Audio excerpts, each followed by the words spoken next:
Welcome to the EST Hangout. This is the EST Hangout, and today's guests are...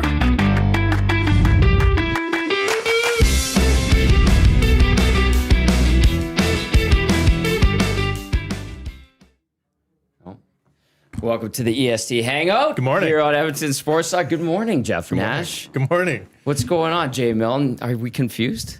No, not okay? at all. Happy to be here. I hope so. I just want to sit and have story time. We'll do Jeff. story time. We have so much Yeah. to talk Story about. times. I'm still learning the technical side of this with Awanik filling I'm in for her. impressed. I'm impressed. Like, Well, this is, added to your resume of skills. And I would never talents. put that on a resume, Jeff. Why just because not? I want people to know I'm not capable of doing technical stuff. Fair enough. I don't want people to confuse me with a nerd. That's right. They That's already my probably think I'm department. That's one. where I kind of came That's in. right. With that That's stuff. right. Yes. Okay. Well, the EST Hangout brought to you by Sentinel Storage. As always, you can text us, Paris Joe's inbox, 780-218-9999. Get to the nasty chat. If you're watching on YouTube, hit that thumbs up button, please. And thank you, Tom Gazzola, Jeff Nash, Jay Milne with you. Nasher and I go way back. He was a producer, videographer extraordinaire, editor for Oilers TV for many years. We have great stories that we can share today. We have a few. Yeah, Jeff produced two documentaries for Oilers TV, the 1984 Stanley Cup champion reunion, and then what did we do? Farewell Rexall Place. Yes. That one you really kind of you let your wings go. Let's we'll dive into that one a little deeper later in the show, maybe, because Farewell Rexall Place, I still watch it every once in a while. We kind of knocked that one out of the park, I think. Yeah, that was a cool one. That one was a lot of fun. Great party. Yeah, a great party to close that building. Little factoid there. We were technically the last to leave that barn that last night. Everyone had left. I think it was like 6:37 in the morning. We kind of took an Uber out of there. Yeah.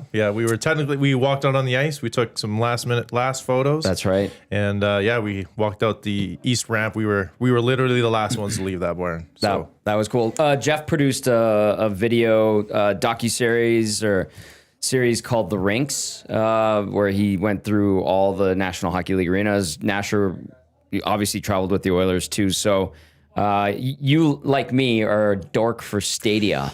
Yeah, and when you travel with the team, I was fortunate to go to all of them. Yeah. The only one that I haven't been in is UBS in New York and Climate Pledge. Climate Pledge. I've been on the outside of Climate Pledge, but I haven't been inside it. But when you get to see all those buildings, you notice things. And I think because we were building Rogers Place at the time, you kind of cherry pick, like, ooh, I like that. I don't like that. And when they were building Rogers Place, it was kind of cool to see what they did and how they built it. And I have my top ones. How many rinks have you been in? Like 2.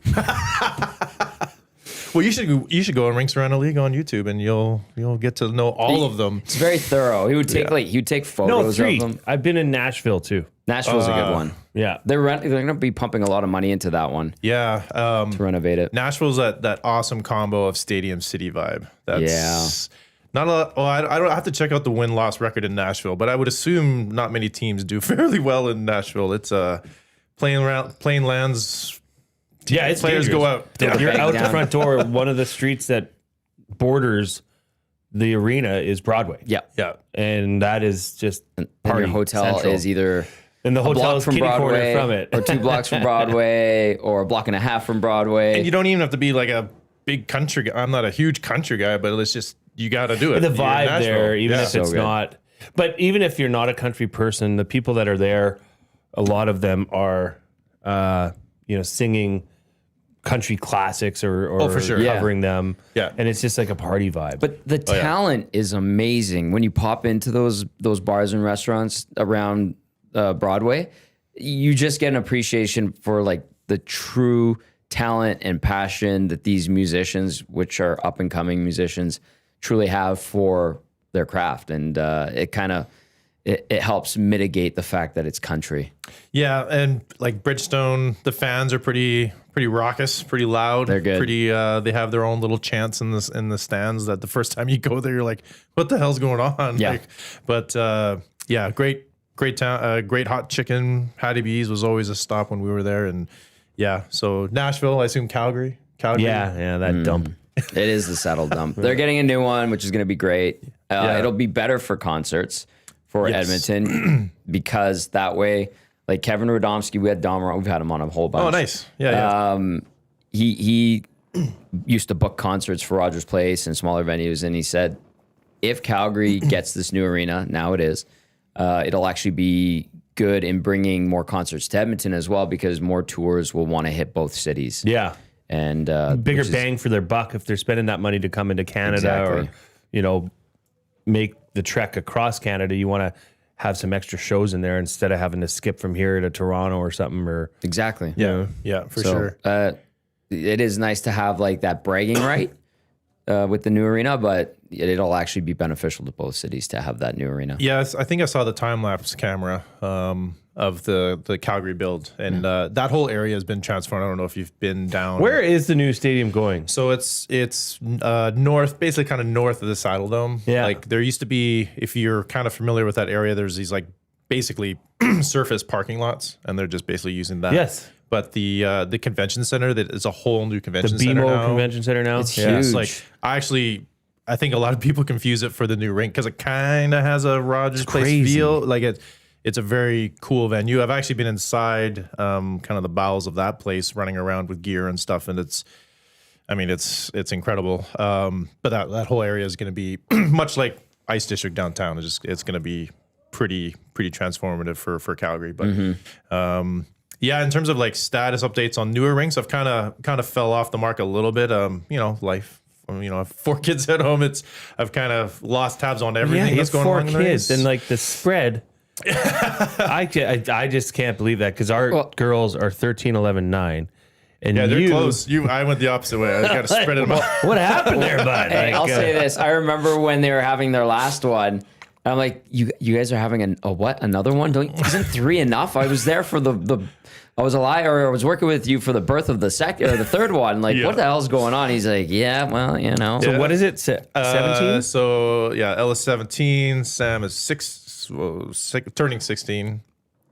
Theo is turning 10 next week, and Sophia is 6 or 7. Yeah. My wife is going to kill me because I can never.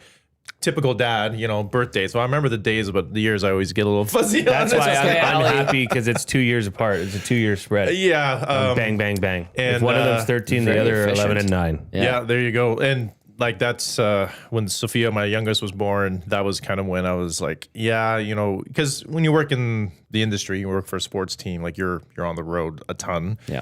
You're doing lots of work and late hours and stuff. And I always tell people if I wanted to remain a dad and a husband, I had to switch it up a little bit in terms of career because I needed to be home, obviously. But we've had some fun. Ironically, not working in hockey means I get to like actually play hockey and actually do things in hockey, like making mini rinks and stuff. So it's been a good change. But there's things I miss. I've been pretty fortunate, like being on the show, and I worked Stanley Cup finals this past year and the year before, so I still kind of dabble in the kind of freelance. If something's coming to town. I help Bruce Bennett with Getty Images. I'm kind of just a glorified runner, but I got a pass and I can go anywhere. And it's kind of like the first Stanley Cup finals. It was kind of like a high school reunion. I walked in I ran into security.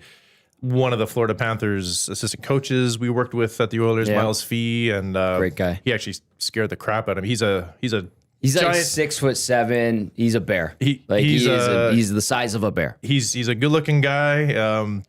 He came and gave me a bear hug, and I was like, "Who the heck is that?" And it was like, "Oh, what are you doing here?" He's like, "Oh, I'm one of the assistant coaches for the Panthers." And I was like, "Oh, yeah, crazy. 2 cup rings, no big deal." Yeah, no. And it didn't end well for Miles here in Edmonton. So to do it against the Oilers was kind of like probably a redemption very thing. sweet for him. And then running into Tommy, and I'm always around. I ran into him every time, all the time. Yeah. So I feel like I should host this and just interview both of you because it's like I just don't, I want to know the whole story of how, like, when did you start, what position were you, and then when did your 2 paths cross? Well, I actually interviewed him for that job. The first time you interviewed, I interviewed twice. I didn't get it the first time. Yeah. Tom. Yeah. No, I don't know if I was part of that first round. Now you're not interviewing. I interviewed him. No, I didn't interview him. Hello. What is it, I Tom? remember The it second too. time. The second time. Yeah. Speaking of snip snap, you might want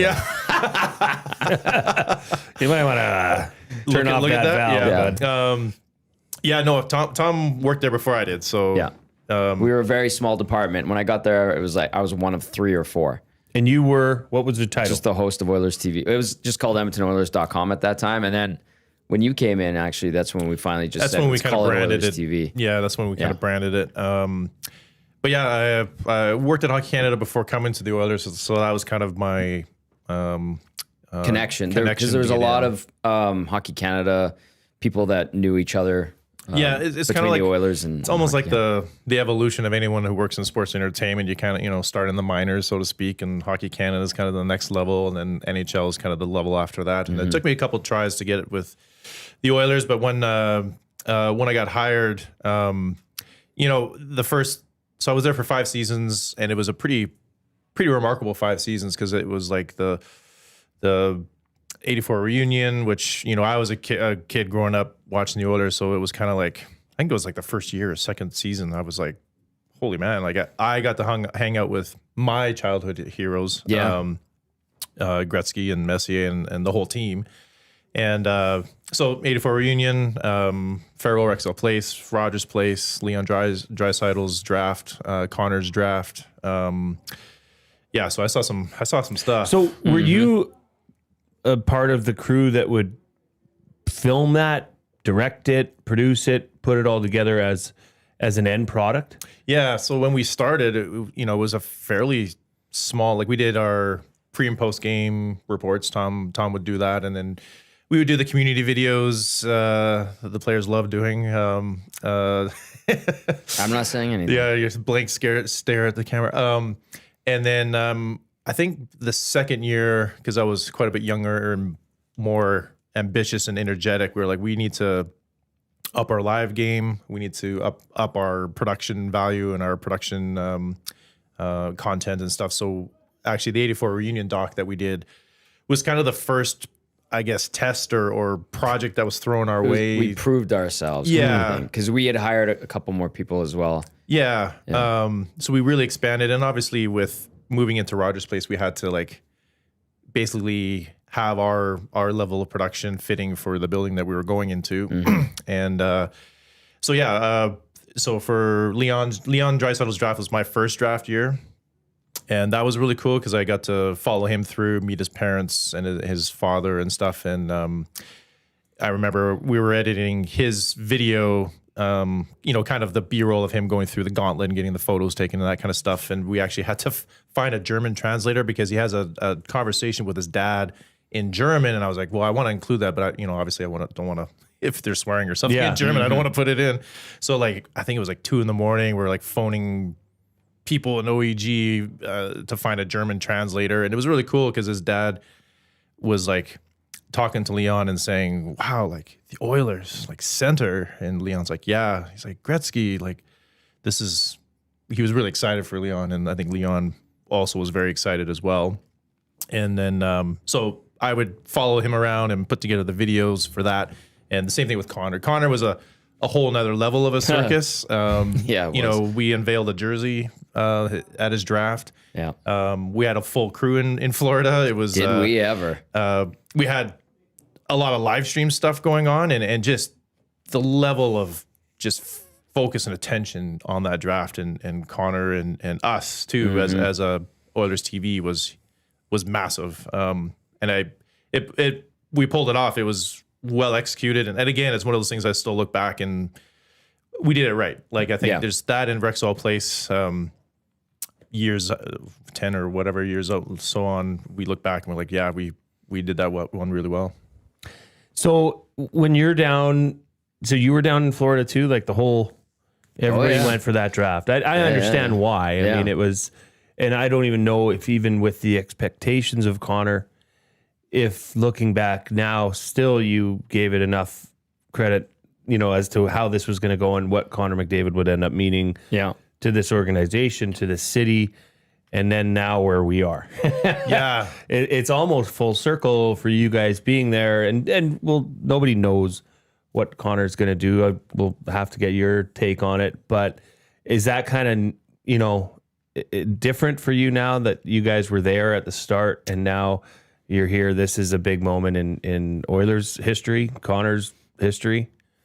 Yeah, one of the cool things, even after all these years, I think Amazon or one of the streaming services did they did like an episode on Connor or Leon. I can't remember. It was just the last year, and it's still really cool to look back at the footage they used for that series, because they used some of the shots that I shot. Like his first steps on Rogers Place ice I was there with my cat. That was my shot, and so it's kind of cool to be part of that history.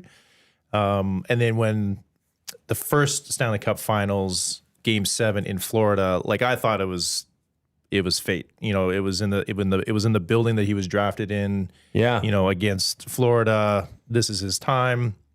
It didn't wind up happening, but that Game 7, I was like, this is it. Like you can't write a better story than this. And I actually have a really cool photo of him in my travels. I would take my still camera and take photos, and I actually have a really cool photo of him after he kind of went through the first crazy part of the gauntlet. He's just sitting in a chair in the back bowels of I think it was BBT Center back then, whatever it's called now. Amarant Bank Arena now, I think. Yeah. Same building.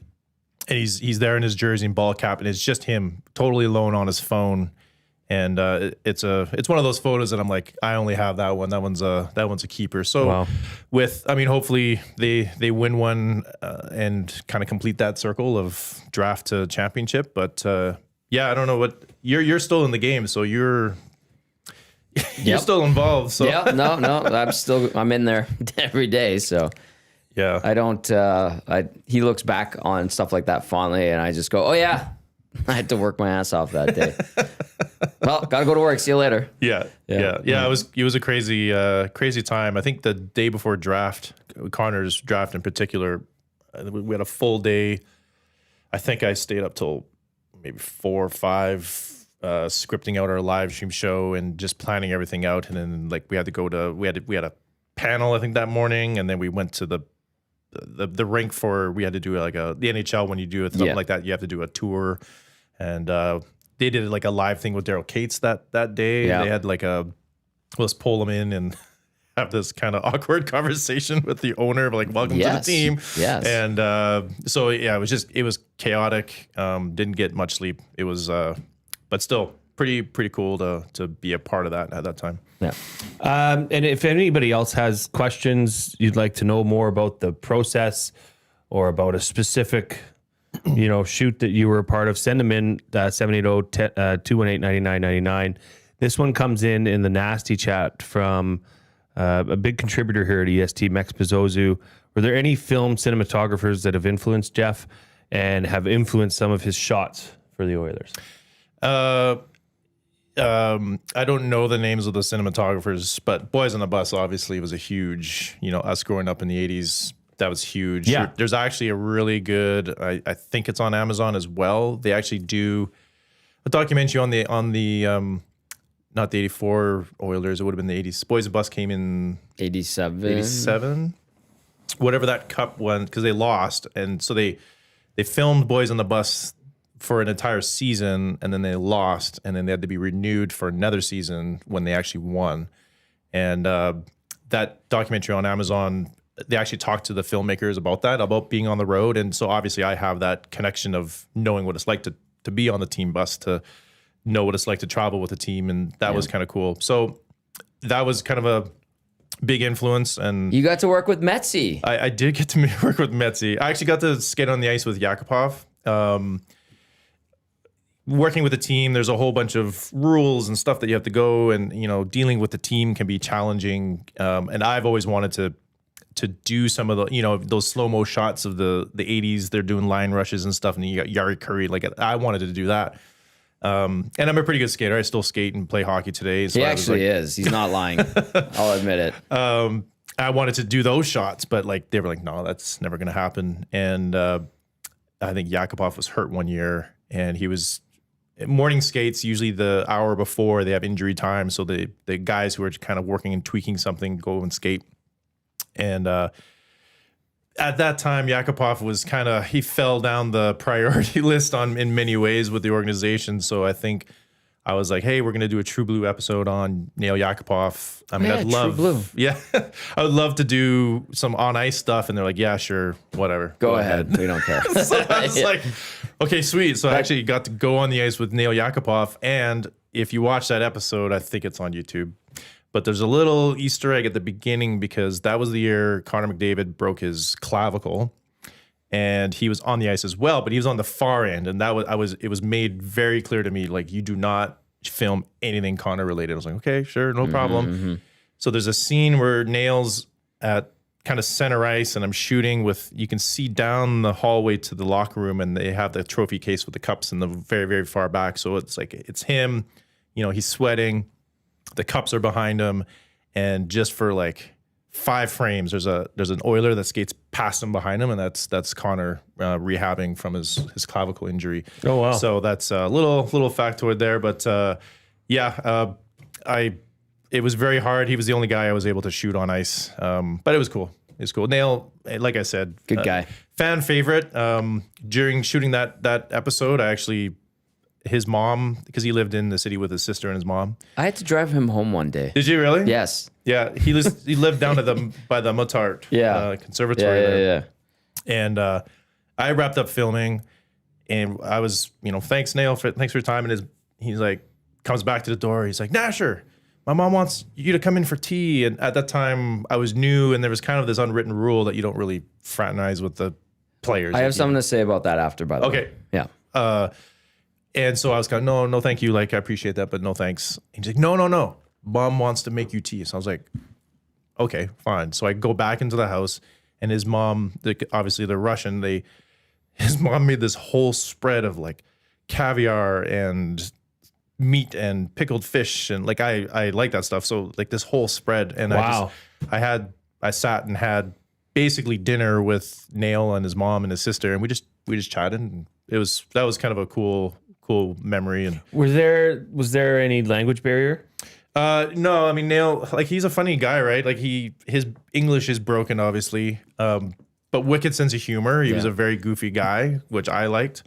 And his mom, even more so. But his sister spoke pretty good English. Yeah, she was just like a high school kid. What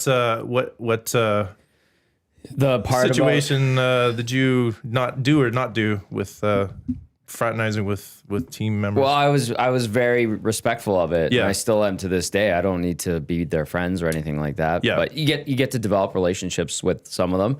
Less so now that we're not traveling with them, obviously. Right. But that was actually very unique to the Oilers, not to other teams. I learned. Remember, we would go and we would meet the other like broadcasters and digital teams from teams around the league, and they would hang out with the players all the time, and they became friends with them. They had their numbers and could text them at whenever they wanted. I would get numbers, we would get their numbers, but you didn't want to bother them because at the time, the way the public relations team operated, I feel like this was a total miss on their part because we could have such a way stronger relationship with the players and the team had they not been so standoffish about it. And I think that was completely on the comms team at the time. Why do you think that is? Because I think that still carries forward today. It's way better. I'll tell you right now, Jay. It's way, way, way better with the relationship that the Oilers Plus crew, as it's called now, has with the players and the staff and the management, where they're not being chastised for being friends, hanging out with, talking to, getting to know. Yeah. Where do you think that switch came? Because that was something, well, you may have an exact name, I don't know. Yeah, well, 2 letters. That seemed to be something that was very pushed under the carpet for the NHL. Yeah.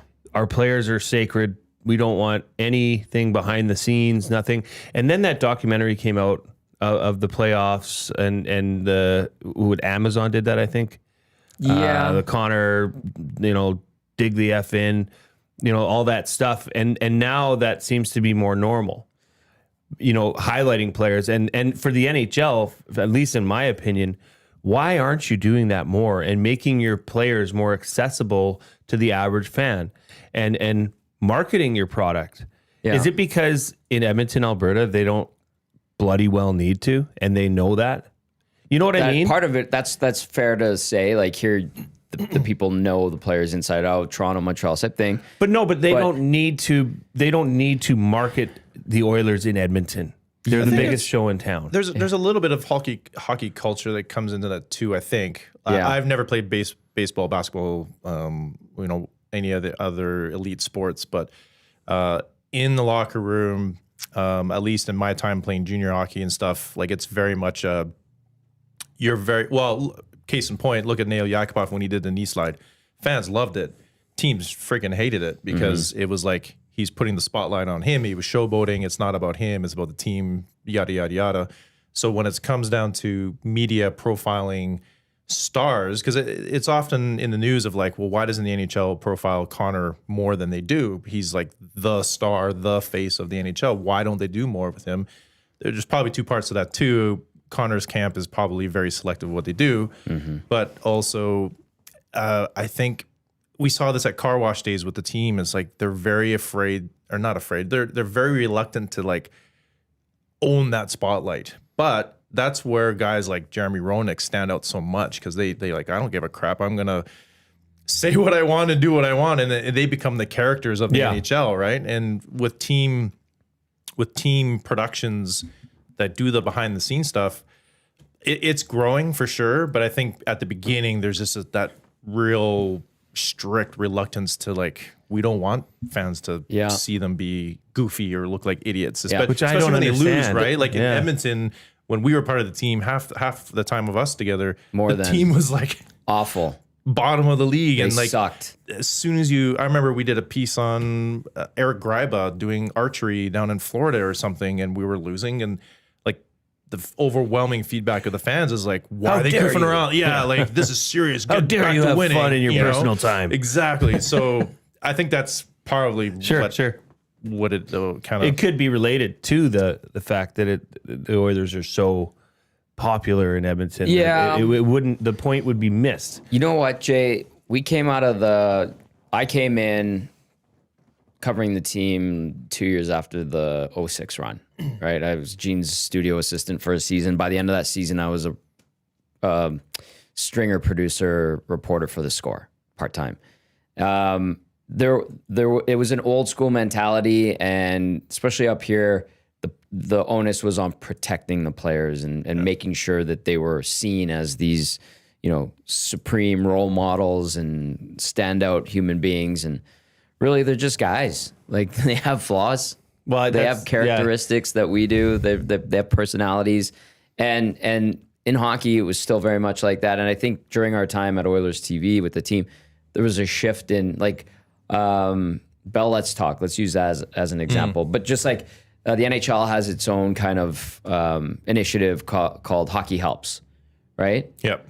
I think that's what it was. It's a mental health initiative. Like, things have changed in the last 15 years in the hockey world, where it's a little more easygoing. But there was a lot of protection coming from the communications team that was unnecessary. And as I discovered talking to our peers around the National Hockey League, it's like, they let you go and do like a lunch shoot with Sidney Crosby. You go to Penn's TV. They were great. Yeah. And they'd be like, we can call Sid up and ask him if we can do a promo thing with him. No problem. Which I don't know why that would be protected. I just feel like... Well, that was the mentality here. That was it here. Yeah. And, like, you look at... Unnecessarily. Well, like, you wonder how much that picture of Leon with a dart in his mouth at his wedding over the summer pissed off. It was awesome. Hey, I remember Puljujärvi Pizzagate, man. That we were there. That was us in Joe Louis Arena. Okay, let's rehash this. Go start from the start. I can't even remember. No, we were at Joe Louis for that one. Was it in Detroit? Yeah, it was Detroit. Because I remember they had remember that locker room was weird. Yeah. And is it a coincidence? It's now pizzas the Little Caesars arena, guys?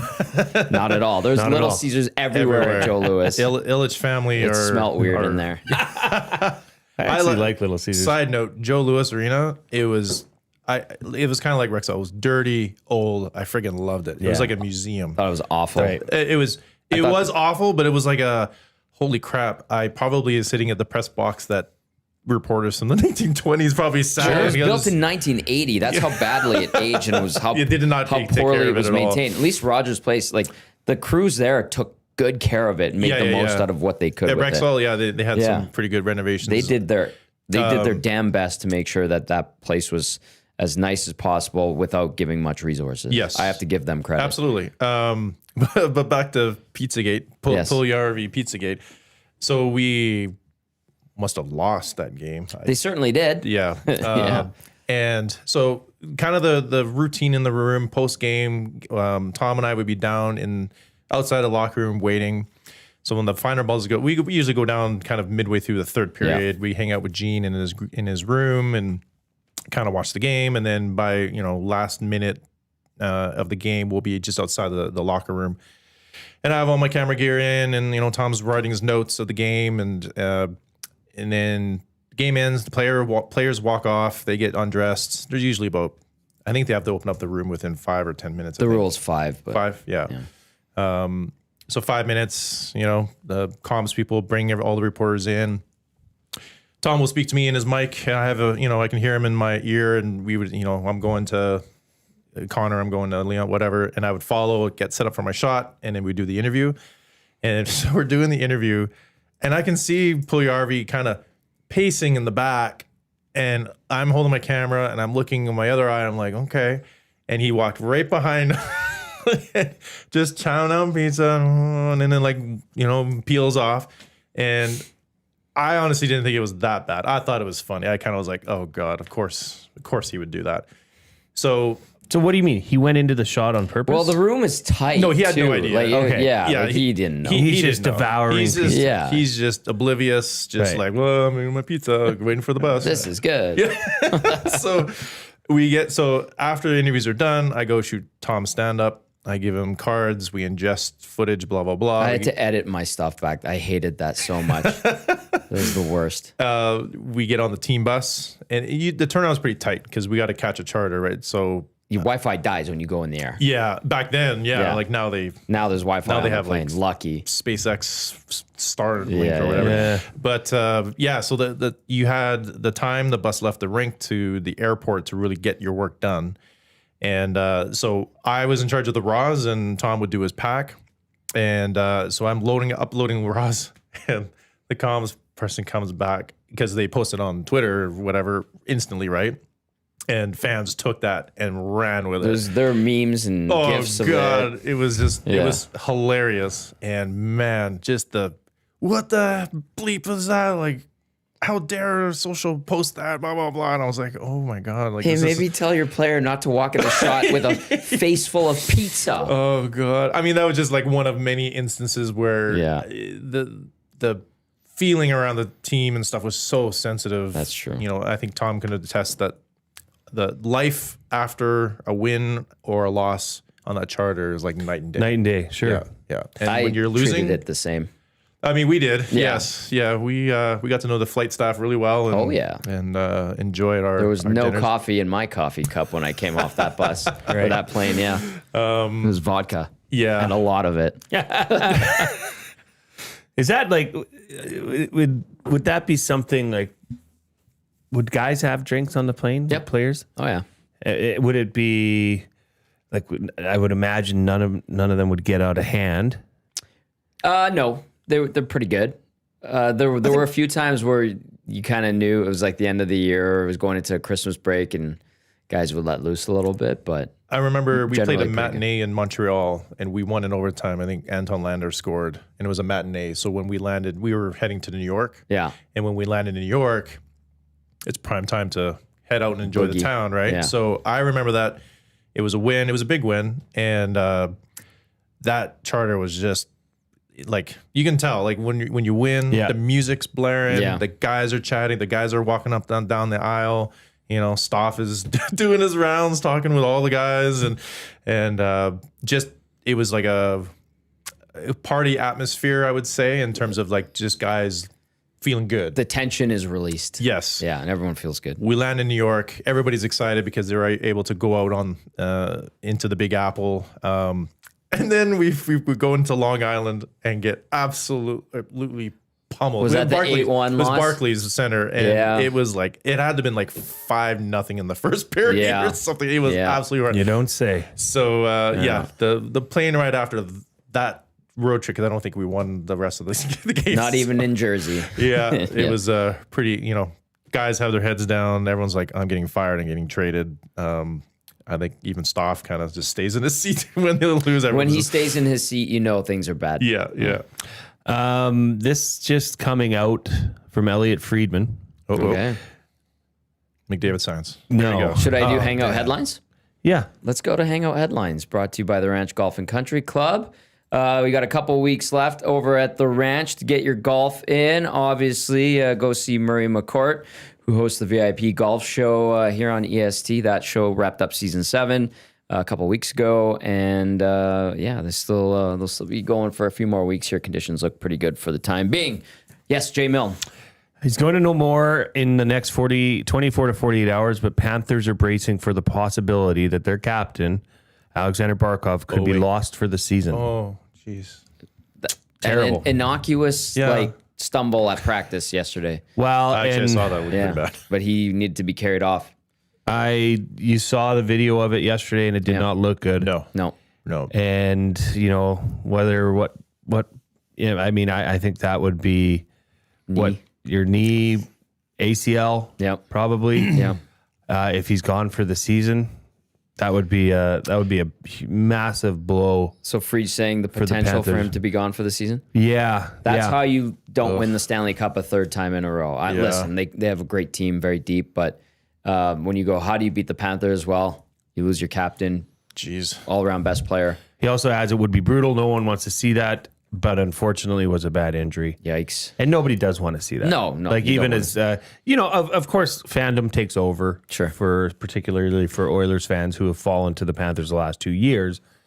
But still, you don't want to see somebody. Well, and there's also suffering. part of it too is let's say the Oilers are going to run it back. They're going to be in that situation again next June. You want the best opponent. You want to say we beat you at your best. Yeah, you don't want to. Well, right? I mean, you'll take it, right? Final, You'll take it. Well, that's true. That's a good point, Right? Tom. Like, The Oilers lost Hyman on that Mason Marchment collision. Yeah.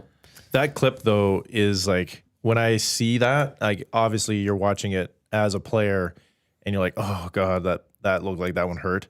But thinking back to like our days, I would assume it was the club media team that may have shot that, but like that would not see the light of day. Like that's a very good point. Yeah. I was surprised to see that. Yeah. And see him in such pain leaving the ice surface. Like we, and again, like because we were the club eyes at practices, because we were at every practice, no matter where we were. That was one of the things that kind of came back to my brain. It was like there was. We would have comms right there telling us you do not, share that footage or whatever. Like that does not come up in your clip pack. It doesn't. And in fact, you would probably be forced to say something along the lines of like, whatever, Barkov, left the ice. He will be reevaluated. Yeah. Very filtered thing. But that's what I thought when I saw that. I was like, man, that or whoever the Panthers TV guys, I would assume that would have been them that shot it, but.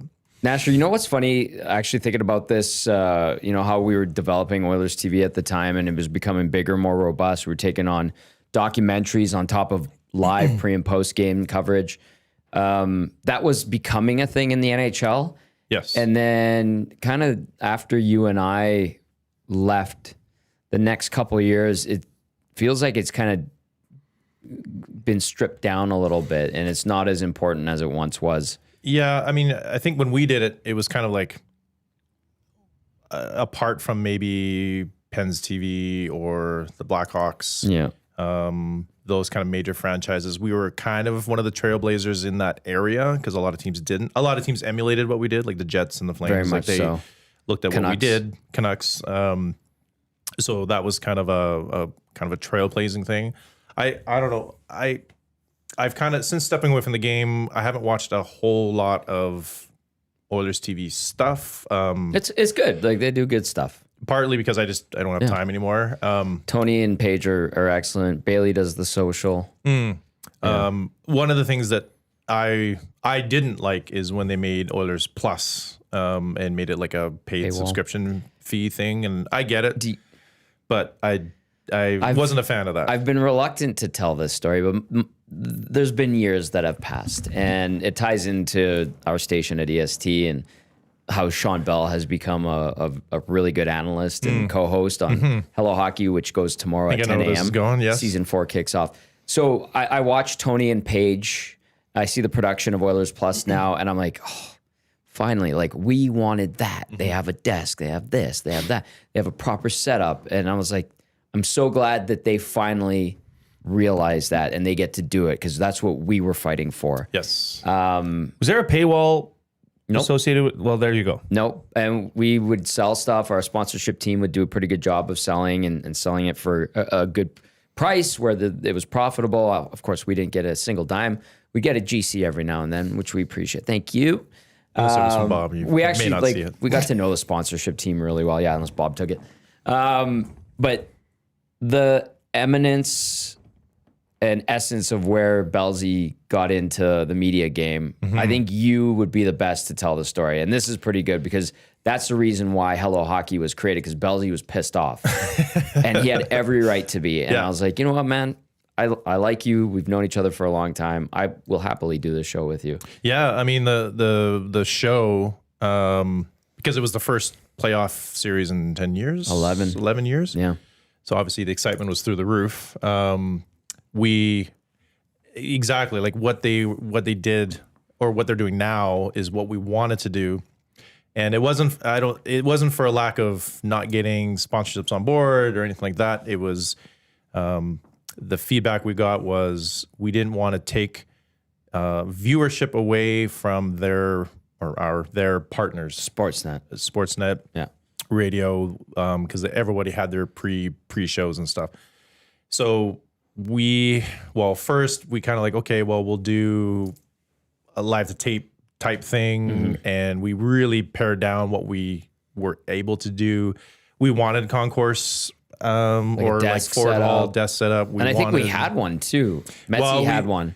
Metzi, because remember that playoff series, we were up in the media box in our little box thing, and you and I were up there watching the light shake with the bouncing of Ford Hall. Remember when people were jumping on Ford Hall? We could feel I could feel the booth like shaking like this. We had light stands just like kind of what you have here, and they would literally like sway like this. We're like, oh, okay, Ford Hall's popping now. Yeah.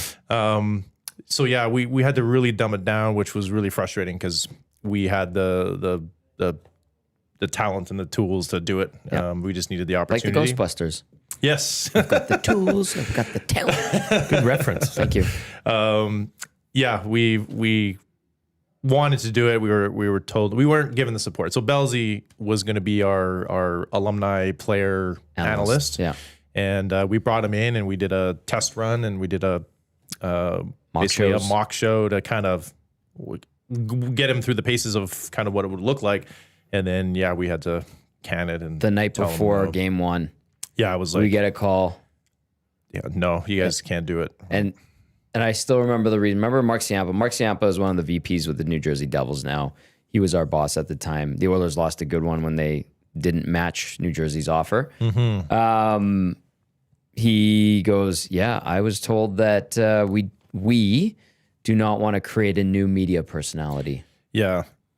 So, and it was just kind of like the support of Oilers TV. I remember when Oilers PR threw us a bone by putting the Oilers TV mic flag on the podium in the coach's room. Yeah. And that was, it sounds so silly now, but it was like, oh, wow, we get to do it. And we're like, that's the least they could do. So, I mean, in terms of what they do now, I mean, it's kind of what we wanted to do. Yeah, that was the vision. Oilers Plus, I'm not a fan of that is I'm not a huge fan of the paywall, because when I started Oilers TV, my intent was to showcase the team and what we do to my kids, right? Like to the young fans, the fans who pay a premium dollar for beers and jerseys and stuff, that the last thing they need to be, in my opinion, gouged is to watch stuff that is free or was free. Yeah. So anyway, that was my take on Oilers Plus. But hey, you can get the lost tapes of oil change on there now. And I think I'm in there. There's a couple because I think they're the last 2 seasons of oil change. Bealey and Sturge were there. Yeah. There was, I think I'm in a couple episodes of that. A lot younger Jeff Nash back then. Yeah. I think Farewell Rexall and 1984 Yes. Reunion is also on there. You can watch those still. Those were so much fun to work on. So that's all on YouTube? Or would it it's be on Oilers Plus now Oilers because Plus? it was an Oilers produced documentary. Yeah. I had no idea about that with Belsey. Oh, Yeah, that's how he was pissed off, and he called me and he's like, when I got to 1260, he said, "Do you think we can do a show?" And I said, "What are you thinking? Like, give me an idea," because we had a new program director at the time, and we had a big board meeting, and he goes, "So does anybody have any ideas for new content? Because it'd be nice to put some new shows on the air on top of like Dusty's show and Low Tide and Gregor and all that, and JMO and so I was like." My buddy who was on Team Canada, World Junior team, played a bit for the Oilers and a couple other teams, wants to do a show, kind of like Good Morning Football. And he's like, "What's Good Morning Football?" And I kind of described it, go around the league, neat little stories here and there. And he's like, "Oh, not bad." And then like wrote a note. Didn't hear from him for like 8 months about it. Didn't bring it up again. And then literally the week before the start of the 1920 or 2021 season. He's like, "Hey, remember that idea you had with your buddy Sean?" I was like, "Yeah." He's like, "Let's do it. When do you want to start?" I was like, "What?" It took a few months to get it going. Crazy. Negotiate airtime. Do we pay for it? Do we have it given to us? Who controls advertising? And then finally we got on the air, and I think we did 10 shows before they pulled the plug on 1260, and then we brought it over here because we had sponsorship bucks that wanted to continue it, and it's kind of grown. It's good. So it starts again tomorrow. I'm proud to. It's been cool to see Belsey get into the game. He's very good. Like, he's very good. And I think that was the frustration is like we got kind of a good thing. We got a young, because sometimes with talent, especially with the NHL alumni, you bring a more. Remember we were talking about like Smitty, Ryan Smith. When you're talking there, yeah, exactly. So it's cool to watch Belsey grow in that capacity. I don't know how he has the time because he coaches and like, I don't know. You know who is he's Kelly Bookberger's boss now. Oh really? He hired Bucky. Oh nice. Yeah, but I was telling somebody the one lasting memory I have of Bucky on the charter. When he rode charter, he would stick his feet without his shoes on, like you would see put that on all Dallas the head, Aiken's headrest. It would be all these like seats on the plane, and just two of Bucky's feet like pointing right up in the air, and like what the hell's going on? I love Bucky. He's the best. He's funny. He's such a good guy. I will say one of the scariest things I've experienced on the ice. So I play with Belsey every week, and players of Belsey's caliber. They skate, they're fast, they're very good. He has a wicked shot. But one of the things but when he wants to turn it on, oh my God. I was going on a rush with him. I've wound up in front of the net, and he did a net drive, and he was going full steam. And I was just please don't hit me. Just please don't hit me. And he like just skirted by me. But I'm like, that's a lot of mass hitting your way. He's a big man. If I get in that way, I'm a goner. So, Oh boy. Yeah. So you're the reason Bell is where he is today. No, because I didn't get him the gig, I guess. Well, no. But come on, Nash. You planted the seed. I guess, yeah. Put credit where credit's due. I did feel bad because we were excited. He was excited, and then Well, it wasn't your call. like totally. But you when you're working in the industry, and you're pitching the idea of like, hey, this would be good. You come on, you get them excited. Yeah. And then you're the one that has to kind of break the news. That kind of sucked, but he's in a much better place. Yep. Which is good. Looks like I'm just following along here. Looks like Europe is going to be up 3-1, I believe, after the morning matches here At the Ryder Cup. So Hatton and Rom defeated, and the defeats were pretty big. Who'd they beat? So Hatton Rom defeated DeChambeau and Justin Thomas 4-3. Really? Okay. Fitzpatrick and Aberg took down Scheffler and Henley Really? 5-3. Scotty. McElroy and Fleetwood defeated English and Morikawa 5-4. Like these aren't. Is the weather better at Bethpage Black? Because I saw it was kind of like windy and soggy. I haven't seen. Yeah, I haven't seen anything suggesting it was bad, Tom. Yeah. But Europe has essentially silenced New York, Long Island. Wow. Now, I don't want to, there's so much left. I mean, there's obviously matchups coming up here in the afternoon. Plus all weekend, plus tomorrow and Sunday. But it's funny, we had Mark Zecchino on from Golf Talk Canada. He's very good. Earlier in the week, and he said that their whole crew with Bob Weeks himself, they were all on Europe. Wow. To win. This is the same Europe team that was there in Rome, like identical. So they have that camaraderie. I think coming into you're the bad guys, that can also bring you together. Sure. Oh, for sure. And especially coming out early and just taking the crowd out of it, like it seems like they have, is huge.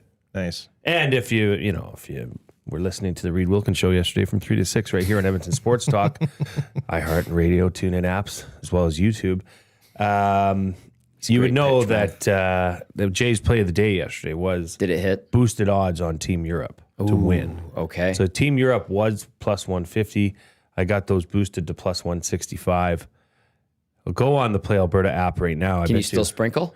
Oh, no. Oh, it's over. No, it would have been over the second somebody teed off this morning. Okay. Who's the golfer in EST? Who's top golfer? I think Tom would probably but not be by much. Oh. Although Murray McCourt, obviously. Like, Murray's a pro. Murray would be for sure. Yeah, but just out of the rest of us, did you get out much this year? No, I did not. I was gonna say, I don't know if you did. I'm like, how heck did you fill it in? No chance to work on my game. It just, I got out there, I enjoyed the days that I was playing, and that was it. And my company that I was with, the camaraderie was enjoyed. Beverages were had. Yes, that kind of golf game. Yes. But no opportunity to actually like last year I had a good year. Like I finally broke 80 and this and that. But this year, like, no chance. Nice. No chance at all. I worked on a course back in the day for a couple of summers. I worked on a course, and I'm sure golfers appreciate it. But when you work on a course as a maintenance crew, I'd love to go to one of those courses just to see. Right. Not to play, because I'd be friggin' intimidated as hell I'd be paranoid of messing up, but just to even walk the grounds, like some of those courses are just absolutely stunning. Yep. Yeah. It is impressive what they can do with it. Shout out to Grant Canton over at Cougar Creek, former head groundskeeper at Wimbledon. Oh, wow. Yeah. And the captain of the host team, so in this case, Keegan Bradley, can set up Bethpage Black however he chooses.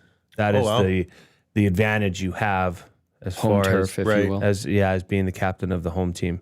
Do you know, we did some fun facts about the Ryder Cup. Each team captain heading into Sunday, the singles matches, has to hand over an envelope, sealed envelope with one name on it. They have to hand that over. You know what the purpose of this is? God. Go on. No. So idea. Keegan Bradley will have to write a name of a player who, and let's just say this, it's probably the player who's been playing the poorest, right? Because they're all elite. Yeah. But maybe that's why they wait till Sunday, I believe, is so that if Team Europe has an injury, let's say John Rahm tweaks his knee and he can't finish his round, so he has to leave. Well, then they open that envelope and see who Keegan Bradley's chosen to omit from the tournament as well. Wow. Oh, that's neat. Isn't that? I kind of like that. Yeah, but it's like they were saying, like, if that never, like, they literally want to burn those. Right. Like, don't ever let that see the light of day. Yeah, yes. I can imagine that would be pretty add a little drama controversial, right? Do you know the trophy? The original trophy, like, what they get is not the Ryder Cup trophy. I'm not surprised. It's a replica. That. Yeah. Really? Okay. How old is the original? The original is from 1927, I believe. So it's probably oxidized? No, it's pure gold. Really? Oh, geez. So you don't want to lose or... It belongs to the Great Britain, Northern Ireland, I think, golf Association, Professional Golfers Association of UK. So it stays there, it resides there, but it's worth over $600,000. Wow. And climbing, if you look at the price of gold these days. So when they don't even bring it out for the presentation? No, it don't leave there. Interesting. Yeah. Wow. That's kind of neat too. And the one that they get is actually not even size-wise identical to the original. It's a little smaller. Is it? Yeah. Wow. These are good factoids. They are good factoids. Yeah, well, we had a little fun with it the other day. What was another good one? Yeah, like the Samuel Ryder is why it's called the Ryder Cup. But there's a person on the top, the little golfer. It's not him. Oh. It's its coach. I forget his name, but it's not even Samuel Ryder. Interesting. Yeah. Huh. Interesting. Factoid of the cup, speaking of replicas and the Stanley Cup, speaking of replicas and stuff like that, there's a cool thing to look for that you have the real one that has an Edmonton Oilers tie-in. Do you know what it is? It was the first I know cut. what this is. He probably knows what it The is. Stanley Cup? Yes. No, do tell. Like a name misspelt or something? So in '84, Peter Pocklington put his dad's name on the cup, which is not allowed by the league. So they actually X'd it out. So if you look on the '84 Oilers, like the square that the names are on, there's a row of X's. So the NHL has a replica cup. There's one in the Hall of Fame. There's one that kind of does tours and stuff, but there's the one. Really? And that's one of the tie-ins to look for, to make sure you're actually seeing the actual Stanley Cup. Is X's. Basil Pocklington. Yeah. Why would they exit out? Just leave it. Probably because Pocklington didn't win any favors with the league at the time. Yeah, They're they probably get left your a dad's sour name taste out of there. There are parameters around names that are allowed on the Stanley Cup. Okay, this is the EST Hangout, brought to you by Sentinel Storage. Tom Gazzola, filmmaker Jeff Nash, and Jay Milne, our glue guy, with you. You can text us 780-218-9999. You can get to the nasty chat. If you're watching on YouTube, hit that thumbs up button. We appreciate it on this lovely Friday in the Big E. Portions of this hour brought to you by The Hive Product Marketing. Products that bring the buzz. They do our merch, so they are the official merch partner of EST. Chelsea is still on mat leave. She's our go-to, but the whole crew over at The Hive is excellent. The Hive Product Marketing.com is where you can find some merch. I mean, they have thousands of items that you can slap your logo on, which is fantastic. Of course, EST presented by Play Alberta. All right, text comes in, says, hey guys, since Barkov is out for the season potentially, and Florida has accrued a lot of cap space, can they go and acquire a stud player and have them play in the playoffs? I was just going to ask that, actually. Yes, but the new rule where you have to be cap compliant in the playoffs goes into effect this upcoming postseason. So, yeah, you can go get that guy, but come playoffs, you still need to be cap compliant when you're playing those games. That's the only difference. So, you can go get somebody, and whatever money was allocated to Barkov, if he's not going to be ready for the playoffs, you can use that money in the postseason as well. That cap, pardon me, not money. It'd be interesting to see if Florida if they do go for somebody. Of course they have to. So Tom, walk me through this, okay? So I'm going to go on Puckpedia here for the Panthers. Yeah. What is this hit? It's like 10 million. Okay. Barkov. Oh, he's already listed as out month to month on here. 10 mil. Okay. He's already on IR on here. Yeah. So, okay, 10 mil. So they can go acquire two players worth 5 million each. Yep. Right? But then what happens come playoff time? You just have to be cap compliant. So, but Barkov, so now come playoff time, they'd be 10 million over? Well, if Barkov came back, yeah. Right? Then you'd have to cut, you still have to fit in to meet the cap. So But if he's undergoing like ACL surgery. And he's done. Then it's a non-factor. It's a non-factor. Correct. But if you were going to play this LTIR game, like let's say last year with the Oilers with Kane, then somebody would have to be out. They would, if they say they were at the cap going into the playoffs and Kane would have put them $5.25 million over, they would have to find a way to squeeze they'd have to take out 5.25 to get Kane's cap in to allow him to play. That's basically the gist of how it works now. Andrew E says also LTIR is different. You do not get all the cap of the player. You get the average salary, which is like 3.6 million. Yeah, based on there's probably that. Like the cap. I don't go nerd out on the cap. I listen to what like Hart over at Puckpedia says, and when there's situations that come up, because like talking to Bill Scott about the cap, like it's so much day to day, you are watching your cap and how much space you're accruing. It is a very, very, very meticulous practice and something you need to stay on top of. And there's like, you have to file like paper, like this. It is stuff that annoys the crap out of me because I don't have patience for it just naturally. But like when it comes to the Oilers, who I cover, then I'll okay, what do I need to know? How does this affect things? But yes, essentially there's fluctuations, there's variances and stuff like that. But very basically, whatever cap space you save with Barkov not playing, you have that cap space to use, and then you just got to maintain that in the playoffs now. Be compliant.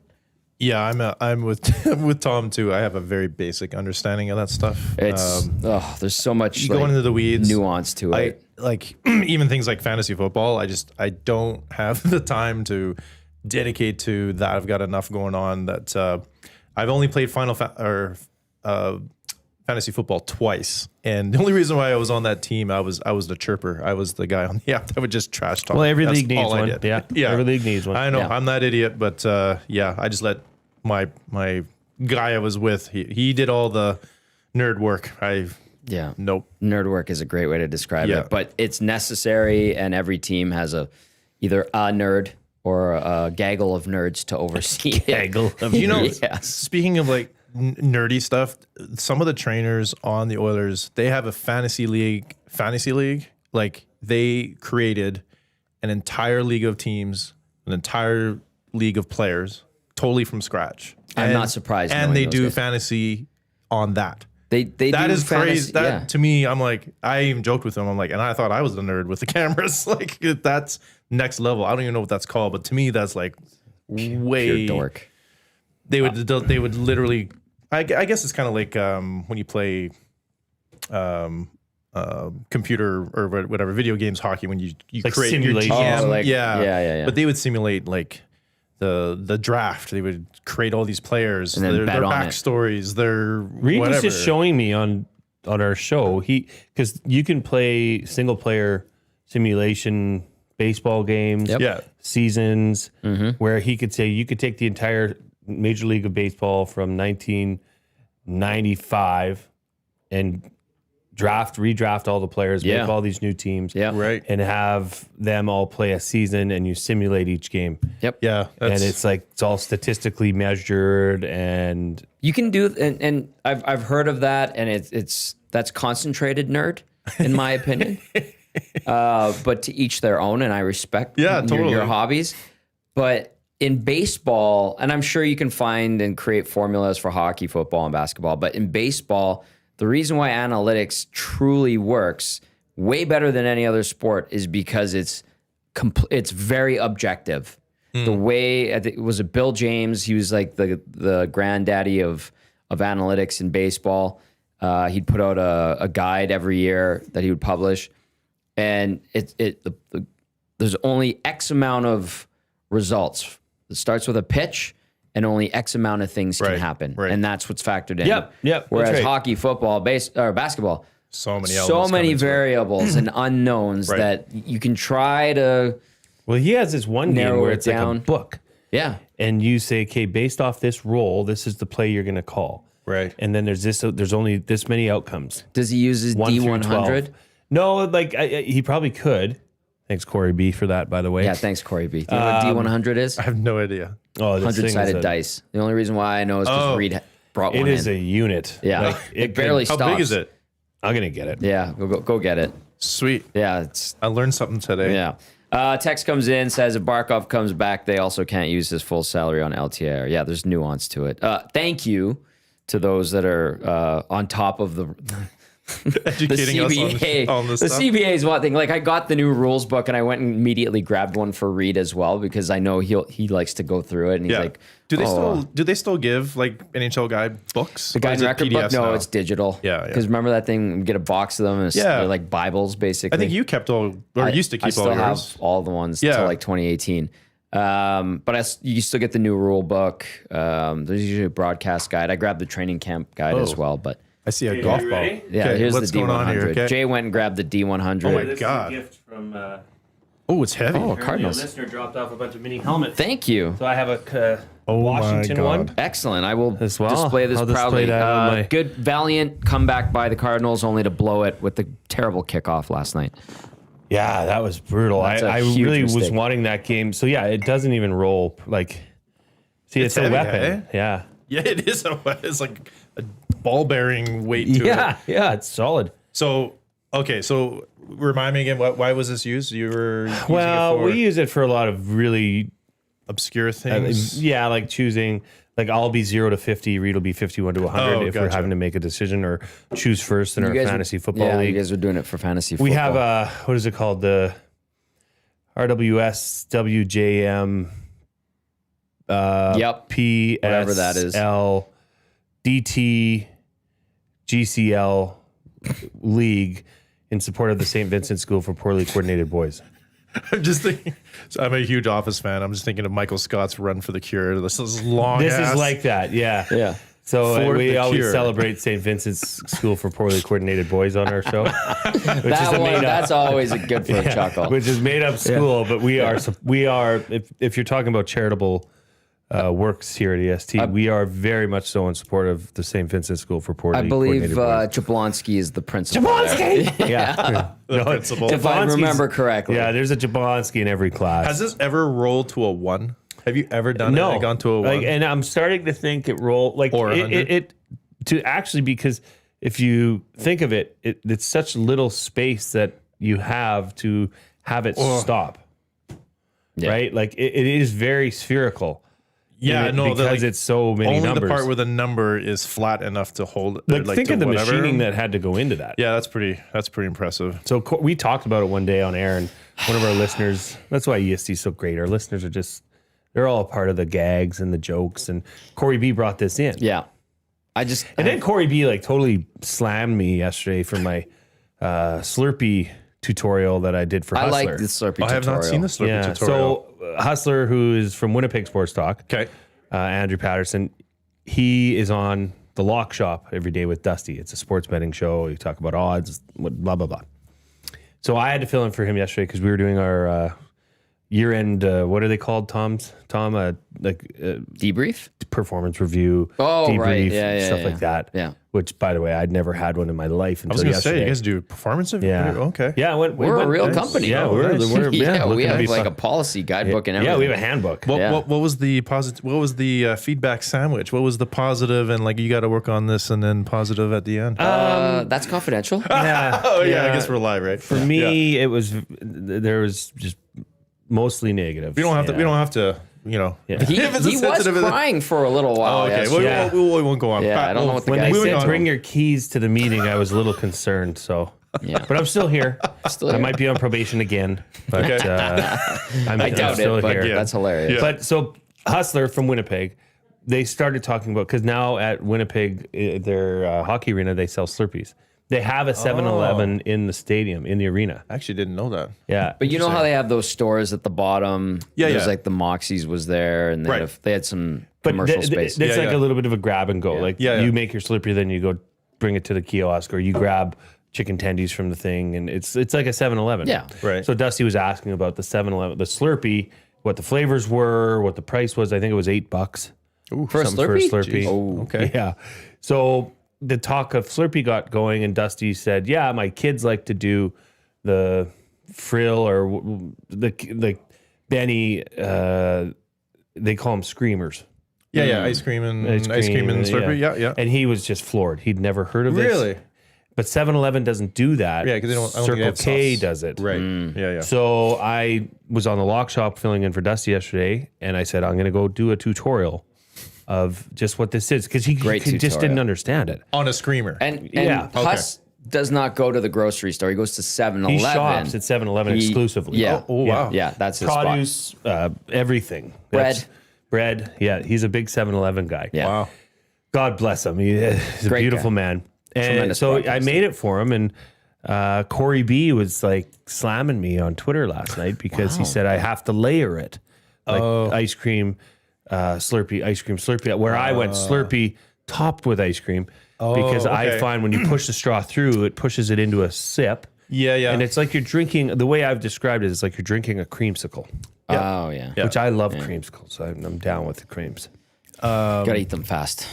Sure, they can get messy. That's right. 7-Eleven story in Florida. Connor's draft was Jake DeBrusk also got drafted that year. Correct. Yeah. The night before the draft, Louis was. I think he was part of the broadcast team by then. Maybe not. He was back. They were starting to bring him back. Yeah, I don't think he was full on. Yeah. But we were night before draft. We go across the street to grab waters and stuff for the next day because we knew we weren't going to be able to stop. Really, we had to keep moving and stuff. And it was Louis and Jake DeBrusk in 7-Eleven, and they were ahead of us. And Jake obviously was a young, and Louis, he's a big dude too, right? They bought the 7-Eleven in Florida out of bacon and eggs, like just literally at the counter. This massive pile of like protein. Really? Yeah. And we're like, holy man, like leave some for the rest of us. Yeah, that was kind of a weird. I think, they did like a family breakfast because the whole family was that's there. true, and yeah. I think they had a 'Cause suite with the kitchen That's at the right. hotel. Yeah. So they needed to get something quick. And, Yeah. But it was they're just- hungry boys. Yeah, they're hungry boys. Yeah. Too funny. Yeah. Do you have any other stories? No, go ahead. Okay. Real quickly, let's get this answered because there's the discussion yesterday. Speaking of golf, the boys were talking about gimmies. When do you let someone take a gimme? Right. Really quickly says, on morning show yesterday, they were talking about gimmies. What are your thoughts? I am very generous, but if it's, and I can't remember who outlined it. It might have been Trev, who's kind of stringent. If it's for a birdie, putt it out. Unless it's like right, like a couple inches away. And even then, you want the satisfaction of tapping it in. Yeah. If it's for a par, I'll give you like up to like a foot and a half. That's just me. If it's for a bogey, double bogey, I'll just get it out of here because you're wasting everybody's time. Yeah. Yeah. Yeah, I would say the same. Like, I haven't played a serious golf game in a long time, so the gimmies are pretty liberal. They're pretty, but like 3 feet's too far for me. birdie. Yeah, no, that's way has too to far. be- I have a rule that if early in the round, if you prove to me you're making a 3-footer, like say that the makes sense. first 3-4 holes, Yeah. I'm gonna just say pick it up. I think You've proven you can do it. the birdie thing makes sense though too. Birdies because are different. personally, Yeah. I would want to finish that. Absolutely. Right? I would want to make sure Good I point. nailed it. Right. Yep. So yeah, I would agree with that, and yeah, I would agree with that too. If But I wouldn't be too proud to take a birdie if somebody offered it. I wouldn't be like, no, I've got to putt it in. I'd be like, okay, see you later. Let's go to the next hole. Yeah. when I used to golf with my dad, that was one of the kind of satisfying thing. If I was, I don't know, maybe a foot and a half away from the hole, my dad would just be like, yeah, just pick it up. And I'd be like, oh, thank God. Yeah. I don't have to miss this It's a part. very relieving thing. Yeah, you don't want to miss that, but yeah. Okay. We got that settled. Are you still doing any freelance? Like you said Yeah. you were at the playoffs last year. Yeah, so my day job is with government, so that's kind of my day job. You work with my brother again, which I is do. hilarious. I share. He's like literally a cubicle across from me. It's pretty funny. And my brother was a writer for EdmontonOilers.com too. Yes. When So Nash Paul, was if you're there. watching, you should be working. He's with in Paul. Europe right now. He's probably sleeping. Oh, that's like an right. He's angel. on his trip. Yeah, That's right. When they have big meetings in the boardroom, I actually will stand in the by the door so he can see me, but no one else can see me, and I'll just stare and I'll just glare at him. Oh, he loves silly stuff. And like you can that. tell, like when he sees me at the corner of his eye, he kind of smirks. He's like, I can't look at him. I'll bust up laughing. Yeah. But yeah, I kind of do. Ever since I left the Oilers, still do. I mean, I've done a lot. Work with Cold Lake Air Show. I've been in Hercs with the door open, harnessed up. Crazy. Paratroopers jumping out the back. I just got back from Lethbridge. We did a really cool shoot at Head Smash in Buffalo Jump where we caught sunrise, which was just epic. Just stuff like that. Doing random shoots here and there. I kind of, one of the cool things about working in videos, you can have multiple interests and you can still dive into, I call it like parachuting into people's lives and kind of experiencing their life for a little while. And then you can like skip out. I mean, one of the best parts about working freelance for the Stanley Cup finals was I could go to the game, experience the things that I miss. Like I miss and love morning skate. I don't know why. I just love an empty building, the players on the ice. It's cool. Yeah, it's just cool. You get to see the guys in a more relaxed atmosphere, etc. And then you get to see the people who still work there and how stressed out they are and how exhausted they look. Oh yeah. And how just and I get to go home and I get to just be like, okay, I just get to go home. That's very when true. they lose, I feel for them, but I personally don't have I'm going to be depressed for the next summer because we were that close to winning the cup. Like I don't have the proverbial it's skin not that in the game. attachment. Like, you know, you can separate. Yeah, and which is probably healthy. Oh, totally. And it's good for my boys too because they're all in. Like they were me at that age where they were like devastated after a loss. My son Sam, he like because we went down early so much this last playoffs. Like, oh, we're done, we're cooked. We're like, God, it's only the first period. Give it time. And then they would tie it and go to overtime and win. And every time I'd turn to him and be like, hey Sam, remember when I said just wait? He's like, yeah, you were right. But every game it was like so they're like super invested in the game, which is kind of cool as a dad to kind of experience that with them. But when we lost Game 7 in the first Stanley Cup Finals, they were so devastated. They were like, "Turn the TV off. I don't want to watch it." I'm like, "No, like I have a custom that I always watch. No matter what, I always watch the cup presentation." You got it. Yeah. And I told him, I was like, "You know, Dad has friends on that team that I'm obviously devastated that the Oilers didn't win, but I'm happy for him because, you know, he's been slugging it out in the league too. Like I'm happy for them. Yeah, Miles Fee. That he's, you know, that he's living his dream right now. And I'm so they sat and they watched it and they kind of got that. So I've been able to kind of objectively teach them, you know, not to get super wrapped up in the game. Cheer for them, cheer for your heart. But when they lose with, you know, whatever dignity, grace. You don't have to be super moody for the next week or whatever. And not being close to the game kind of gives me that benefit of I don't, you know, Dad's not going to be grumpy for the next summer because we lost or whatever. And kind of the funny thing is that so they hand the cup around, they do the players, they do the management, and they do like head trainers and stuff. And Miles is like one of the last guys. And they literally start going like this, and you see his hands go like this, and they cut the commercial. So I rewound it. I videoed it on my phone, and I texted to him. I was like, "Hey, I know you're a Stanley Cup champion, but you're not important enough to be on national television." Way to carve him in his best moment. I thought it was funny. Yeah. So then this is probably the guy we should talk to for EST, the documentary. Oh yeah, jeez. Yeah, we have a bunch of people we can lean on. I mean, one of them. I think that would be something that would be cool. Like maybe not now, but like maybe in a couple years to then look back on how it all started. The day you guys got killed, the growth, you know, stuff like that. Because there's so much footage that would be available on YouTube.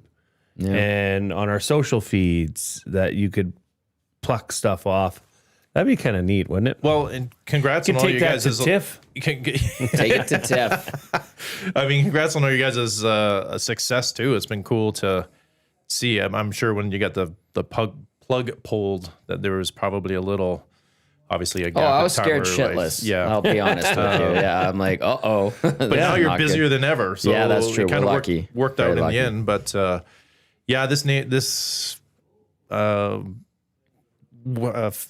category of work is very like, I mean, media companies are just laying people off left and right and center. So to do your own independent thing and be successful at it is pretty cool. We just had a couple of our fellow former coworkers get laid off. Yeah.